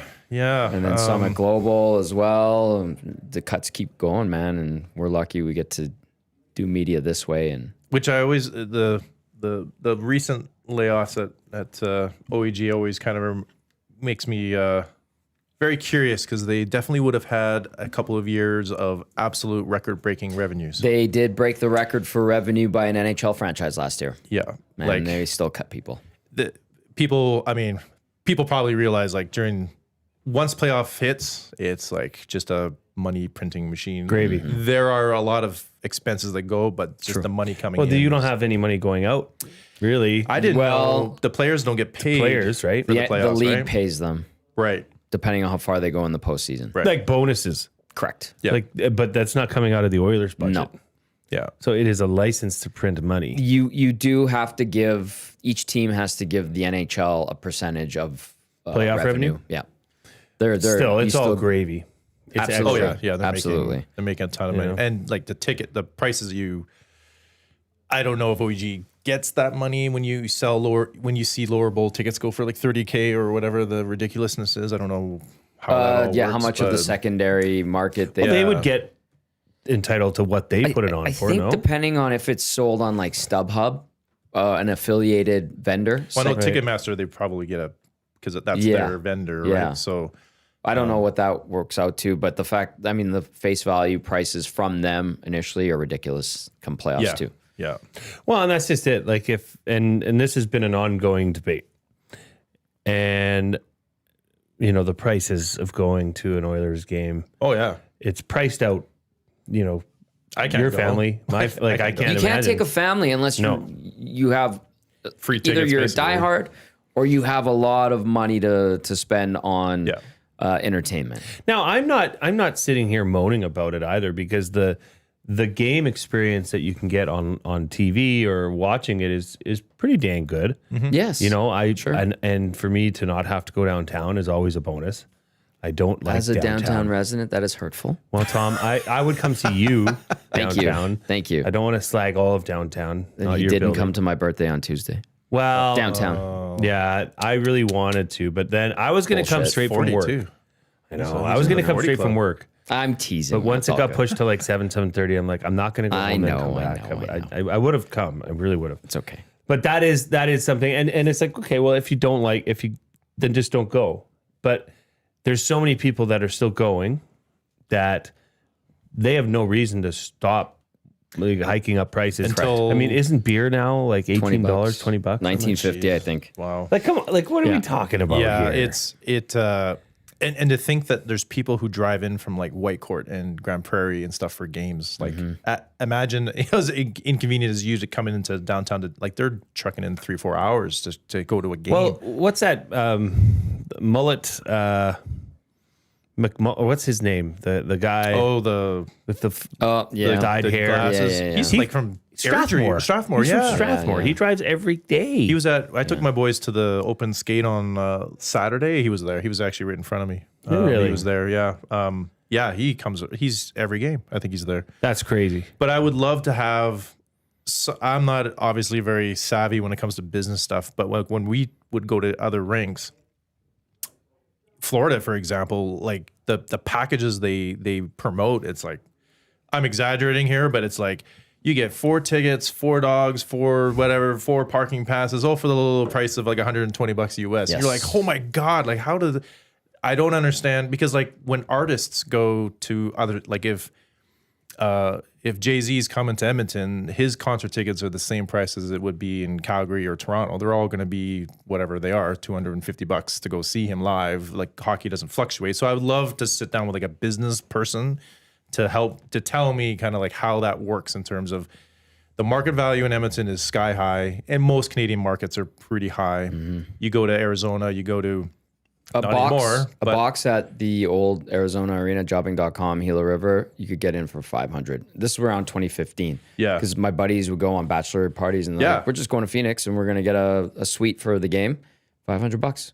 I went to Anaheim I was just happenstance to be in Anaheim with the family, and they were retiring Paul Kariya's number, and I was like, I'm a big fan of him when I was growing up. So I was like, oh, I got to go to that. And I got tickets to Paul Kariya's retirement thing, upper bowl, but lower in the upper bowl. I think I paid $120 for 2 tickets. Wow. Which is like, it's a retirement night in Edmonton. If they were retiring anyone, it would be up through the upwards. Roof. Yeah. So yeah, I would love to sit with someone who was way smarter than me to kind of help me understand all that. Well, it's just simple. Go ahead. Market. I guess, but yeah, it's just economy suggests the price. If it's still sold out, then you have no reason but to keep raising them. Or but like even Huss was saying earlier in the week that Winnipeg, their food and beverage prices have not spiked. They've kind of capped it. Well, and that's where that's what really pisses me off. And I'm very outspoken that I forget this. I would not set foot in an Oilers game on my dime. I'm sorry. I just won't, because I don't want to propel that. I totally disagree with that. What you're doing is punishing. Like, I get it. You're going to make money, and you have a lineup of people waiting to give you their money. You're going to take it. Yeah. But like punishing your best fans by off like $19 beer. That's insane. Get out of here. Crazy, like, honestly, screw off. Yeah. That just pisses me off. Listen, Manitoba, great people there. Winnipeg's a lot of fun, but I think the economics of the two provinces are completely different. Yeah, too. that's true. Yeah. And I talk when you talk about money and all that kind of stuff, not to get too much in the weeds now too, but like Alberta, obviously I know quite a bit about rinks. Alberta is the only rink. Alberta is the only province in Canada that has like the provincial government gave the Flames a bunch of money to build their rink. Like the buildings being built here rely heavily on funding from governments and stuff, and like former ACC, that was originally built for the Raptors. That was privately funded. Molson family funded Bell Center, Rogers Arena. Sorry, there's so many Rogers rinks. But that was fully Rogers Place, Rogers this. Fully private funded. That why Alberta, being as rich as we are, quote unquote. Yes. Not being fully funded privately is I'm there. Being outside of the game and just my background and stuff, I'm never a huch fan of public funds. But going it just to doesn't rinks, make sense. A lot of it, even how it's funded, how they're gouging. A lot of it is just quite disappointing. Well, it's quite disappointing, but it just shows the blind love that people have for the Oilers. And I can't sit here and say, why do you do that? I mean, that's individually up to each person, and it's up to their pocketbooks as to what they want to do and how they want to experience that. But it is like, it's almost, I don't know, it's almost sad that's where it's at. Right? It'll be interesting when we're much older than we are now, when the McDavid era's done, how that maintains it. There will be there'll have to be a scaling back, I think. Yeah. Okay. This is the EST Hangout presented by Sentinel Storage. Tom Gazzola, filmmaker Jeff Nash with us today in studio. The glue guy, Jay Milne, with you. The official drink of the Hangout is the Finnish long drink, pride of 1952. Helsinki Olympics, Jeff Nash. I learned that when I went there for the World Championships in 2012. Right before we hired you, I think. Yeah, that's right. At Oilers TV. Nash and I work together at Oilers TV. For those of you that are wondering, he's produced and shot and edited a couple of documentaries that I think you can still see on Oilers Plus, 84 Reunion and Farewell Rexall Place. You can definitely see Farewell Rexall Place on YouTube. This text comes in from Cole Harbor Joe. And guys, we're going to have to talk about Larry Thompson. Okay. At the end of the show, but we have a few minutes. Cole Harbor Joe says, early front runner for Hangout of the Year for Estes 2026. Great show, boys. So they're enjoying your stories. Sweet. I was going to say my goal is to at least get nominated. Oh, well, you're invited. We'll invite you today just to 2026 Estes. Because you just had it, right? Yeah. Nominations are open. They're open now. Just a nomination. I don't think I can deal with the glamour and the lure of winning. Just a nominations I can live with. Me neither. That's why I haven't won one yet. I seem a little bitter about that. I don't know. There's a tinge of, I don't know. No, I want to be the longest standing member of EST that has yet to win. Aim low and achieve. I see what you're doing. Yeah. Why not? Why not make a very good. why not make it a very proud goal? of you. I mean, Coob has 2 nominated. That's crazy. Benny received one on behalf of Popeyes, so he's got one. He really did. I mean, yes. Trev won Rookie of the Year last year. Yeah, that's true. I won a couple last year. You won Shutout this year, which was BS. But what did you win, by the way? Did you win? I best won hair? like Rant of the Year. Oh, Rant of the Year. There was one other one. Not best hair or best dressed or no, okay. no. No, I want to see how long I can make this run go of being You'll win ST something less next year. No, I don't think Too so. good not to. I don't think I will. They'll just do the screw with you now, though. Oh yeah, no, it'll be yeah. fun. It'll be fun. Is an this the year? ongoing Is gag. this Best the year? pink Is this the year? hoodie on September 28th, whatever day it is. 26th. 26th. Yeah. Okay, so here's another thing I want to get to with Nasher. Before we touch on the passing of Larry Thompson, unfortunately, yesterday, terrible news. The Oilers' new alternate jersey. Yes. I'm asking you about it, with the process, what it looks like, how it was unveiled, the leak, because you're a jersey geek as well. Yes, I am. You are very much into logos. You have Ohama Brothers, which is like your side gig. You do T-shirts and hoodies and stuff like that. Yes. Really, really neat vintage hockey, obscure hockey gear. But do you remember, can you start with the story of how the Adidas jerseys leaked and how much of an issue that was, and then the way things went this year? Well, I'll... which Adidas jerseys? Connor's draft? The bright orange. Okay, well, I'll do a quick one of Connor's draft too, because, Tom and I would always compare notes of jerseys and crests and branding and stuff because we're kind of geeks like that. Yeah. So Connor's year was the year that they did the first orange throwback WHA. to the WHA days. And I remember there was staff on that. When Connor was going to be drafted, he was going to wear the blue. Everyone wears the blue, and Connor will wear the blue. And I was on the camp of like, we've got a new jersey that represents the past. Connor's the future. It's never been done before for Oilers. I was like, if he puts that jersey on, you don't have to do any marketing. Everyone's going to buy that orange jersey. And the pushback was like, nope, he's got to wear blue. We'll do another ad campaign for the orange. And I was like, I laid out all my points. And they eventually came back because the owner, Cates, was like, no, he's wearing the orange. And I was like, yeah, see, I know what I'm talking about. I was right. Fast forward a few years, and there was like the neon orange, as like we like refer to it as. Yeah, nuclear orange. So when you release a jersey, obviously it goes through the designers and the designing phase and stuff like that. And then for us, we have to shoot B-roll of said jerseys to kind of do the reveal.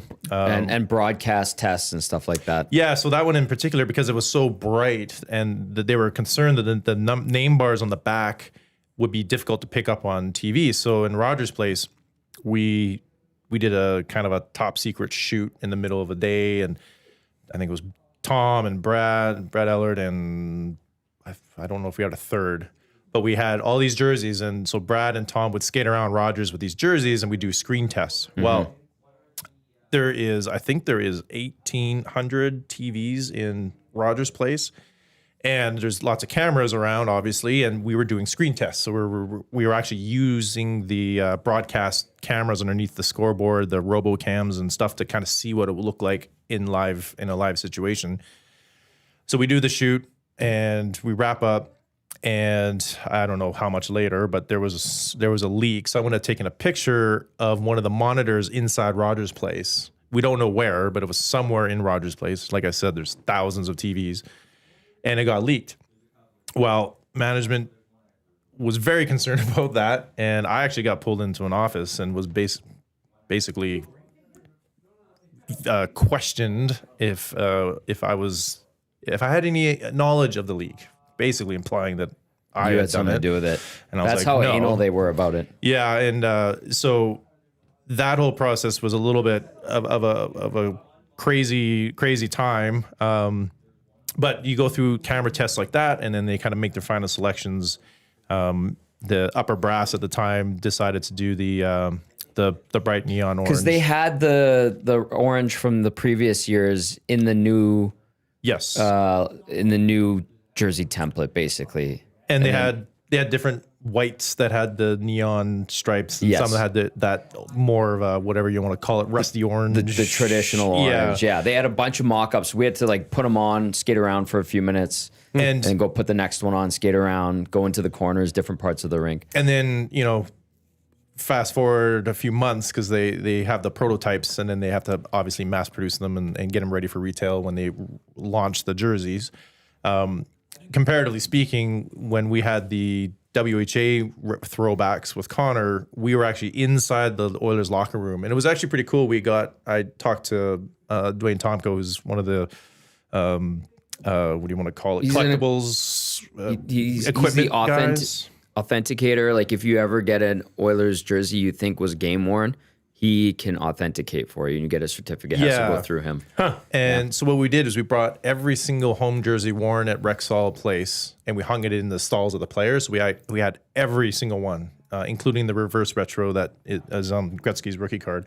And so we had them all lined up, and we had to simulate, because they wouldn't allow us on the ice to shoot the video on ice in fear of being leaked. So we actually had to get one of the PR guys to don shoulder pads, elbow pads, gloves, and the jersey. And he had to like run inside the locker room pretending to skate. And we would like film him. He'd be like, ooh. We did it like slow motion and stuff. And it was, they got married later that summer, the summer after. And I actually told the story that he was the first one to wear Connor's jersey, because we had to do that product shot. Who shot that?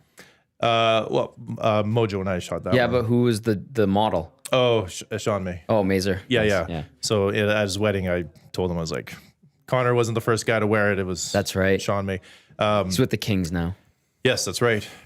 So love the process of kind of doing that. What do you want to call it? Uproar with jerseys has definitely been more subtle over the years. Before I'd be like, oh, it's ugly, should have done this. Now I'm kind of like, I got to wait for the full kit, right, to see the gloves, the pants, and to see what it looks like. I was there on Saturday when they revealed the new jersey this year, and it got a pretty warm reception. It had already been leaked at that time, so I think everybody kind of knew what it was going to look like. I'm a fan of it. I like the shoulder patches are pretty cool. Any time you do kind of a vintage look, I'm always a fan of those. I always compare to other teams that do jerseys reveals too, like Detroit's gear. Like I really love what they've done this year. Boston, our friend Blaine, who works in Boston now, he sent me the video, and I told him, I was like, I'm not gonna lie, I had to look what they wore last year, because like, there's only so many circle with the B and the spokes that I can kind of capture. They're all generally the same, and there's some tweaks there, but it still looks good. But with Boston and Montreal, you don't mess with a good thing. Too classic, yeah. But yeah, it's always super, super secretive, and always a lot of kind of nerves around kind of keep it under wraps. Yeah, they were devastated when it leaked. Yeah, just because the brass at the time, that was their stamp on the team, so I think they were very, very sensitive. But this one, like the people we worked with that we actually liked working with, that are still there were rattled that it got out, because they tried so hard because of past instances. And the year Connor's draft, that jersey, the WHA, it did not leak, surprisingly, which was like really cool to finally see the reaction of fans when he took to stage to put on the jersey. Like that was genuine. Like people were like, oh my God. I think with Connor, you could have put anything on him and they would have been like, oh my God, that's amazing. But it was cool I talked with Connor, going through the gauntlet, waiting for the station, talking to him right before the Griffin Reinhardt trade. We won't talk about that one. We'll leave that one. But talking to him about like, what do you think of the jersey? He's like, oh yeah, it's beautiful and stuff. So it was kind of cool to see that full circle there. Anything, Ted? Well, it was interesting to see, because obviously this new jersey was leaked. Yes. And after the video came out, the promotional video, which featured Matthias Ekholm, skating in front of the lowered scoreboard Jumbotron at Rogers Place, you could now put two and two together of somebody took a photo of that video jumbo screen from the concourse when it was lowered, waiting for Matthias Ekholm. So you could put two and two together as to when that was leaked, because it was a terrible picture. of the leak. Yeah. And it was like, how the hell is this thing? And they always are. Like, and that's the thing is like leaks, it's almost impossible not to have it because you got the retail side, they got boxes of this stuff down already in the basement. It only takes, I mean, obviously they would get in big trouble, but it only takes one employee to just like start shifting boxes because sometimes you see the leaks and it's just a jersey on a table. Yeah. And that's where it's from. It's like the retail people who are pricing and tagging those jerseys. They just like quick pick, send it to a friend, and they leak it or whatever it is. And so I wasn't surprised at all when leaks happen. And also I think the organization hates it, but also it's kind of like a gauge. Yeah, like they can leak it and see what the reaction is going to be before the actual release. And they usually know by the time they release the jerseys, like there's always going to be that massive blowback of like, oh, it's garbage and blah, blah, blah. But so far, this one I've seen fairly positive stuff about. So yeah, I like it. What is your thoughts on it? I like it. I like it too. I like it. He's seen it for, I think, a while. I saw it in like March or February. Right. Dan showed it to me and I was like, this is awesome. He's like, please don't leak it. And I'm like, no problem. Like, I felt bad. I really like it. I know Reed has mentioned that it to him it looks like a sweatshirt, something that you would full have retro. Yeah. I like the font. Yeah. I don't know why it reminds me of Coors Banquet. Classic. Yeah, right? Yeah. You but can wear one while enjoying one of those. But it out works. in the ODR. I like the simplicity of it. It'll be to be determined on the shoulder patch because apparently it's only on one side. Yeah, it's just on the right side. That's different. I don't mind that either. I like that it they're depends how trying busy something. it is. Yeah. Yeah. Like I everyone's like, oh, go back to this, go back to that. Can we be authentic? Can we be a little bit creative and it's try hard on something original? One thing I will say about jerseys, especially in Edmonton, is Brian Babineau, the Boston Bruins photographer, he was here for Stanley Cup finals this year. He's never been to Edmonton before. His first time. I knew him from traveling and photography and stuff. And so I asked him, I was like, what are your first impressions of Edmonton and Rogers Place and Alberta? And first thing he said is like, because at that point in the time, it's summer and the sun stays up so late. He's like, oh my God, it's so late, so light out. But he said he was absolutely dumbfounded of how many jerseys were in that building. And I was like, to me, that would be almost a regular thing in everyone's barn. Everyone would have the home jersey. But he's like, nope. He's like, I have never seen so many fans wear jerseys at an Oilers game. And he's not wrong. Like if especially in the playoffs, you go to like 20,000 or however, 19,000 and change or whatever, like they all have $500-$600 jerseys. You can spot the fake ones. Those are easy to fake. The fake ones are easy to spot. Too neon. There's something always something off, comically the name bar, wrong. Yeah, the name bar stitching is that's a $50 Chinese jersey. We can go on for another hour. Yeah, on that crap. I think would tear mine's those Chinese apart. jersey. Yeah, is there something slightly off about I'll bring it in. You could tell me. Oh, I'll tear that thing I apart. was gonna say, Yeah. you'll see it from the parking lot. I'm not Yeah. buying a Garbage out of jersey there. for $300. I know the prices are ridiculous, and Yeah. we were part of the team when it went from Reebok jerseys. You could get a one with no name for $100 to the Adidas where it went up to like $200 to $300 depending on if you had a name on it. And then now I think it's, we were talking about if you get a McDavid third jersey authentic, it's like $700 and something, which is insane. And I have a big, if you're going to sink that much money into, because there's like this Adidas, like, or whatever it is, Fanatics, like game worn authentic, which is not, it's still different from what the players actually wear. And if you're sinking $700 into a jersey, it better be the real freaking thing, right? Yeah. One of my best jerseys I've ever bought, we were on the road, was a Blackhawks jersey. Went to their team store and bought like an authentic, it was Adidas or Reebok back then. But their crest is like thick stitched, like it is. There's like layers to it because there's so many things happening in that logo. And when you buy it, it comes like in its own like suit bag thing. So like it's like with a Blackhawks logo on the front, and so when you hang it up in your jacket, it doesn't get all dusty and like just details like that. Like I loved buying that jersey. I still have it. It's a beautiful jersey. Yeah. Do another episode and we'll talk jersey. We can do that. Nerd talk. Hey, jersey lots draft. of positive feedback. All right, we have about 7-8 minutes left here on the EST Hangout.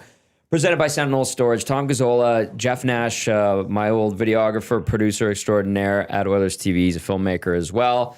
and the glue guy, Jay Milne, with you. We're not going to do over under. We're going to get to the Play Alberta portion of the show.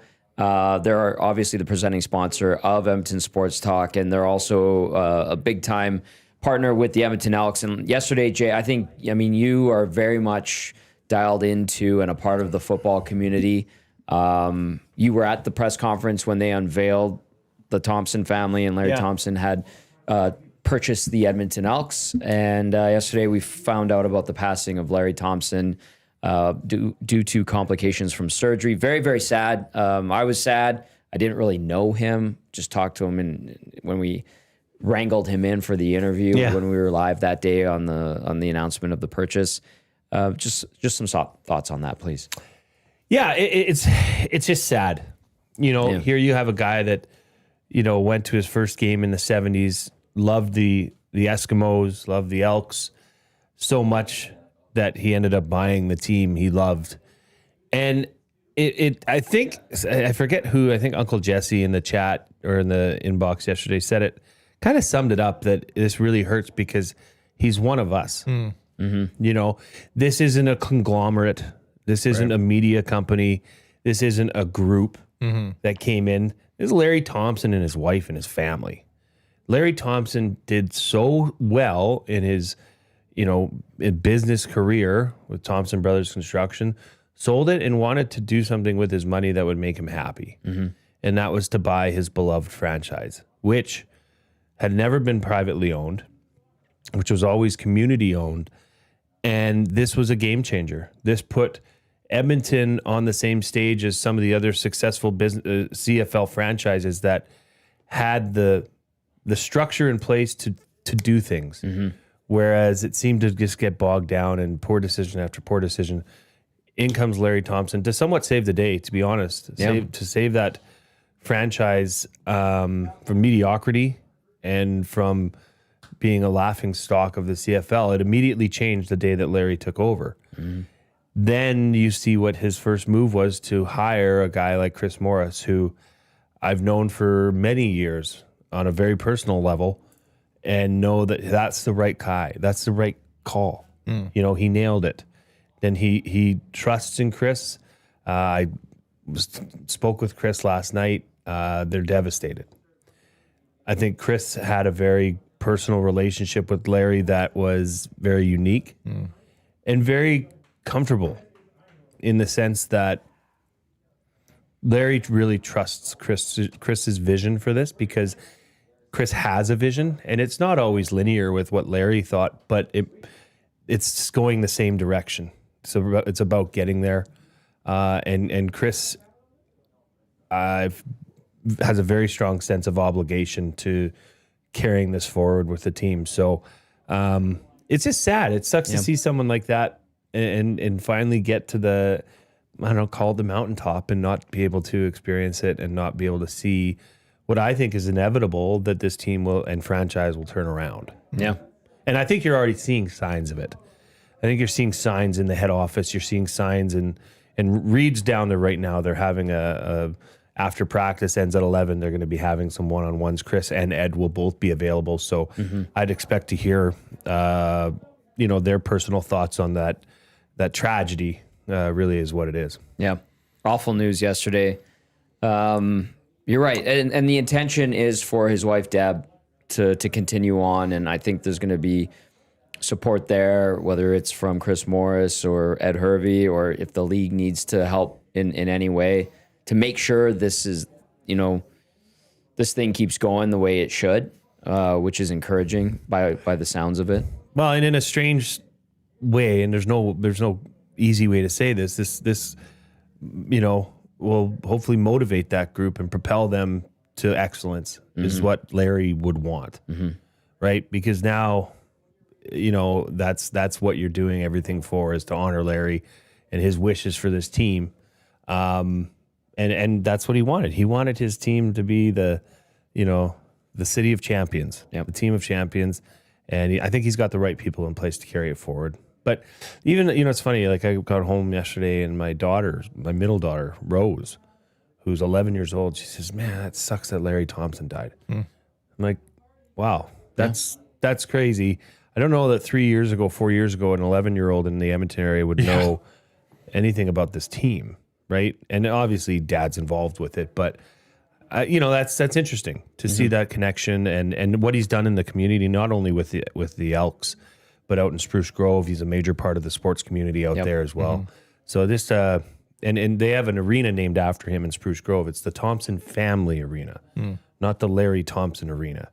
Right? It seems like this was a very family-oriented, very tight-knit group. So sad for them, too, to lose their patriarch, somebody that drove, But families like that don't become successful just because of one person, right? There's layers below them, and Larry had a team, I'm sure, that was very close and tied in. So I feel like, the right people under him, under the owner, are in place to, I think, take this team where they want it, where Larry would like to see it go. Very well said, Jay Milne. Our heartfelt condolences go out to the Thompson family and everyone that knows and knew Larry Thompson. Very sad, his tragic passing yesterday. So Reed Wilkins down at Commonwealth will get more feedback and follow up there. Nasher, we didn't want to end it on a sad note, so. This was a lot of fun. Yeah. I hope you enjoyed it. I know I wrangled you in. I'm like, just come on the show. No, you got to come on more, man. This is awesome. I've had 2 people send notes like, this is awesome. This is, because that's something so unique, is you don't often get to peek behind the curtains of how is this shot? How is this done? This jersey discussion was fantastic. Yeah. So we'll have to have you on for more stories. Yeah. Happy to be back. I think I always kind of, describe myself as one of the guys who knows a lot of stories and seen a lot of stuff, but I'm not one of the whatever you want to call it, main figureheads of sports in Edmonton. So I kind of have a pretty unique angle and a perspective on a lot that happens in this province and in the if you want to know kind of really cool stories, talk to the camera guys. That's true. They see that's a lot of stuff, especially and the trainers and the camera guys. Yeah, down on the bench, you hear a lot of what the players say. The reporters up in the bowl observing practice and line combinations and stuff. The camera guys are on the bench, and we hear a lot of stuff. So, and he would share it with me, and I loved it. Yeah. There'd be lots of topics of discussion for sure. You get a real sense of real vibe check on the status of a team or a line. Touche. Yep. We'll have you back on. Yes. Yeah. Thanks for having me. Thanks for watching. Yeah, absolutely. That's going to do it for the EST Hangout presented by Sentinel Storage. For Jay Milne and Jeff Nash, I'm Tom Gazzola saying, have yourselves a great afternoon. Coming up next, it's the Lock Shop, Oil Stream following that up, and then you got EST Afternoons as well as the Reed Wilkins Show with Jay and Reed. Ciao for now, everyone. Look at this. Let's go. There you go, right in front of the camera. First-time guest, long-time listener, fan of the original draft commissioner. Welcome to the EST Hangout presented by White Claw Hard Seltzer. The difference is clear. Tom Gazzola with here joining us today.